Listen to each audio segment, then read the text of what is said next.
Good morning, everyone. So what we're going to do for our next project is to make a planter box. And we're going to do that with slab construction and also use a little bit of coils. So this is the planter box that we're going to make. Nice little planter box, a couple holes for draining inside, and a nice flat bottom so it'll rest nicely.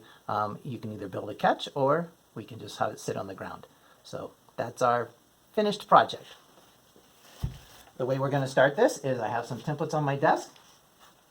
And what you're going to do is you are going to cut out 4 side pieces, and then you're going to cut out 1 bottom piece. You're going to go ahead and let your pieces lay out and get leather hard. Once they're leather hard to where they will go ahead and support themselves, they don't bend or flop any, they're nice and somewhat firm, then we're ready to put this together. So at this point, we're going to jump in and start building this box. What we want to do is we want to start with 1 piece. We'll lay that down on the bottom.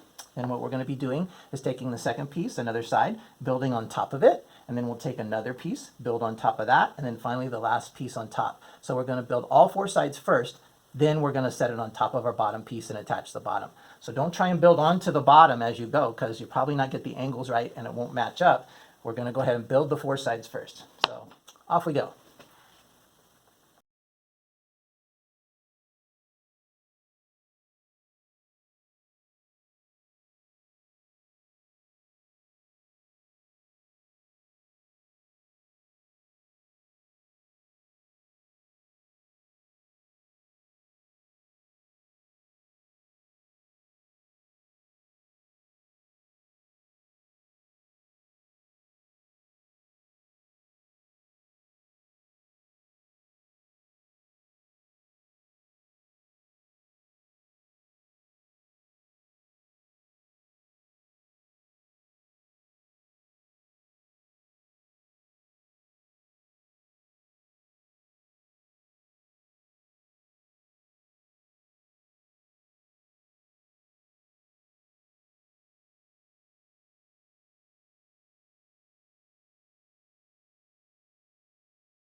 Okay, so I've got the inside pretty well completed. The outside, I don't know if the video shows it as well, but you can see a few of the seams where we've joined the pieces. So I'm going to go back and I'm going to put a little worm of clay in these seams, and then I'm going to be scraping it with a rib tool, a straight edge, and I'm going to be trying to smooth and clean that up so you don't see any of the outside seams. And then I will be back to show you a couple of little tips and how we finish this off. Okay, but that is the basic box build first. We will be adding the rim and we will be punching the holes, but we'll do that in the next video. All right, see you. All right, we're continuing on with our planter box build. When I last left you, I told you I was going to put some worms of clay in the seams where I joined the pieces together, and then I was going to scrape them with a rib tool. So I have done that, and I have sponged and smoothed and cleaned it all up, trying to make the planter box as perfect as I can get it inside and out. So now at this point, one other thing I did that I should let you know, when it was upside down, I went ahead and I took a Sureform. It's kind of like a cheese grater.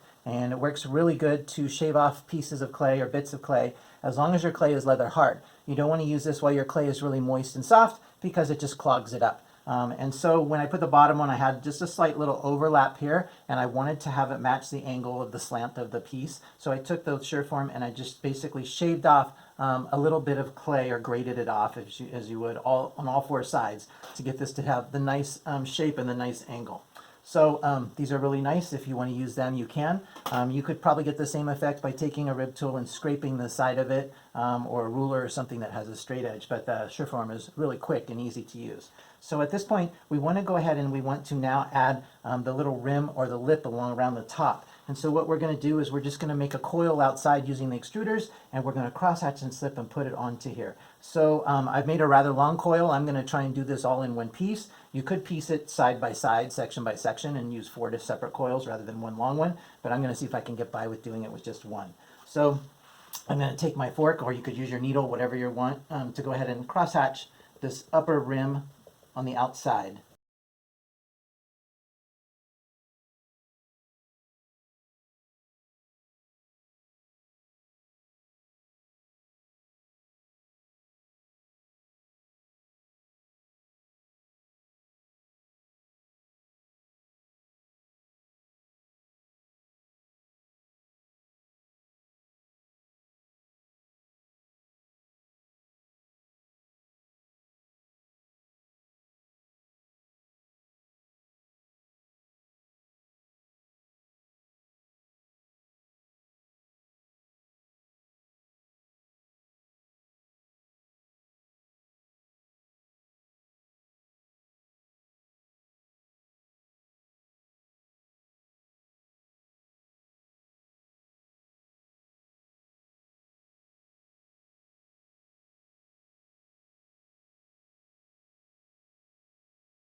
Okay, so this will be our completed project. You can see we've put the 3 drain holes down inside.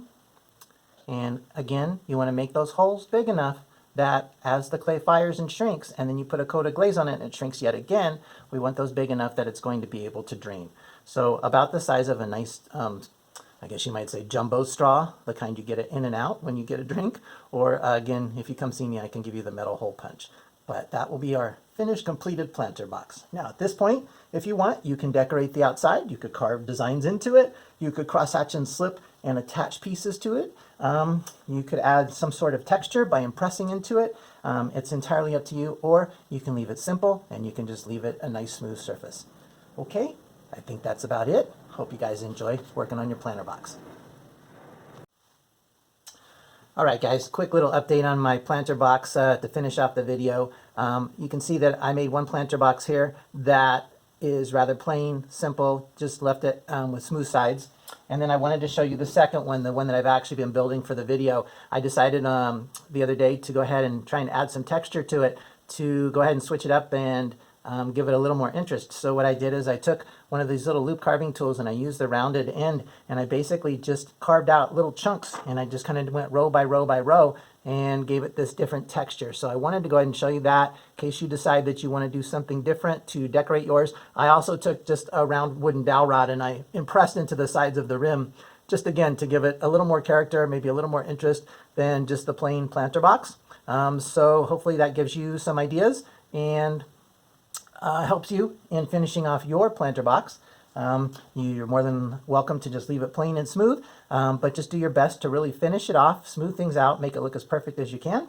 But by all means, personalize it if you like by adding texture, cross-hatching and slipping designs onto it, whatever you might choose. All right?